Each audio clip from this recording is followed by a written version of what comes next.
teman-teman pelajar yang berbahagia. Marilah kita panjatkan puji syukur kehadiran Allah Subhanahu wa taala yang telah memberikan kita nikmat sehat, iman dan Islam sehingga kita dapat berkumpul di sini. Shalawat serta salam senantiasa tercurah kepada junjungan kita Nabi besar Muhammad SAW beserta keluarga, para sahabat dan pengikutnya hingga akhir zaman. Amin ya rabbal alamin. Pada kesempatan yang berbahagia ini, saya Alita Kamila Utomo dari SMP ITE Aludo akan membawakan kultum tentang generasi muda dengan tema generasi muda Islam yang tangguh. Pemuda, kapan dan dimanapun, selalu menjadi tumpuan dan harapan dari berbagai banyak pihak, seperti pepatah mengatakan, "Syubbanul yaum rijalul ghad, today's youth are tomorrow's leaders," yang artinya generasi muda sekarang adalah pemimpin masa depan. Generasi sekarang adalah sebenarnya keadaan suatu bangsa 20 atau 30 tahun ke depan. Jika pemuda-pemuda Indonesia saat ini adalah pemuda yang sehat, berakhlak, dan cerdas, maka kita bisa membayangkan kemajuan negeri ini 20 atau 30 tahun ke depan. Dan sebaliknya, jika pemuda-pemuda Indonesia sekarang ini hanya asik dengan dirinya masing-masing, maka kita dapat membayangkan juga negara ini jauh dari cita-cita para pendiri bumi Nusantara untuk menuju baldatun thayyibatun wa rabbun ghafur, yang artinya negara sejahtera dan rakyat makmur. Hadirin generasi muda Islam yang saya banggakan, seperti apa sih generasi muda Islam yang sehat, berakhlak, dan cerdas?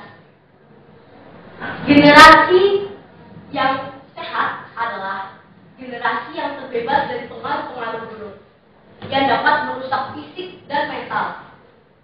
Untuk menjadi generasi yang sehat, kita tidak hanya memerlukan makanan yang sehat, tetapi juga pola hidup yang sehat. Menjauhkan diri dari hal-hal yang dapat merusak masa depan kita selanjutnya, seperti narkoba, tawuran, pornografi, dan lain sebagainya. Generasi yang berakhlak adalah generasi yang dapat membedakan mana yang hak dan yang batil.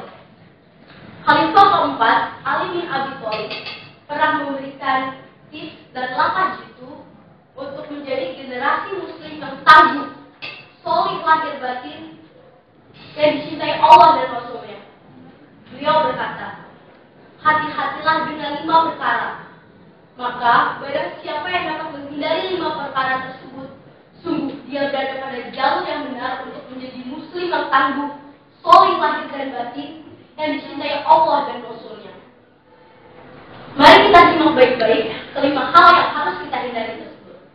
Pertama, al-qanaatu bil jahli, berpangku tangan, berdiam diri saja, tidak mau melepaskan diri dari belenggu kebodohan, apalagi dalam urusan agama. Sesungguhnya, benteng akidah Islamiyah hanya kokoh manakala umat Islam berpegang teguh pada ajaran agamanya. Yang kedua, hubud dunia, yaitu berlebihan dalam mencintai harta dunia, rakus, dan tamak. Rasulullah bersabda bahwa berlebihan dalam mencintai dunia termasuk penyakit wahyi.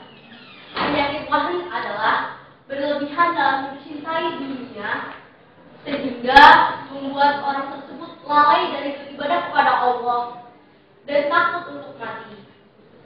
Sesungguhnya, rasa takut, kelaparan, dan jatuh miskin selalu dihembuskan oleh syaitan agar kita menjadi orang yang kikir dan melupakan atau melalaikan pangkat dan jabatan yang telah diberikan kepada kita.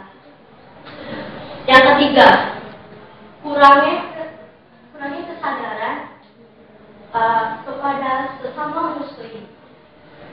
Padahal Rasulullah SAW pernah bersabda, "Wallahu fi aunil abdi, maka al abdu fi auni akhi," yang artinya, dan Allah senantiasa hambanya, asalkan hambanya senantiasa membantu saudaranya. Yang keempat, tidak ikhlas karena Allah. Ada unsur ria dalam amal perbuatannya. Ketika seseorang melakukan amal kebaikan, namun dengannya ingin dipuji oleh orang lain, maka dia tidak mendapatkan pahala sedikit pun. Yang kelima, al-ijabu birwai, merasa hanya pendapatnya saja yang benar, sedangkan pendapat atau paham yang berbeda dengannya dianggap salah dan sesat. Rasulullah SAW pernah mencontohkan kepada kita semua ketika beliau sedang mengatur letak strategi pasukan berkuda, pemanah, dan pedang.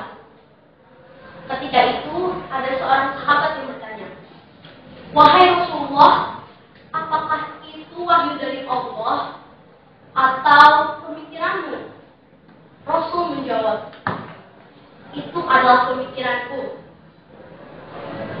Kemudian sahabat memberikan pendapat untuk letak strategi perang tersebut. Rasul berkata, "Jika itu yang lebih baik, mari kita lakukan bersama." Hadirin yang dimuliakan Allah Subhanahu wa taala, marilah kita menjadi generasi muda Islam yang sehat, berakhlak, dan cerdas, agar negara kita menjadi negara yang terdepan di belahan bumi manapun. Demikian kultum ini saya sampaikan.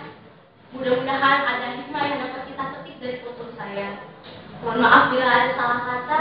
Wabillahi taufiq wal hidayah. Wassalamualaikum warahmatullahi wabarakatuh.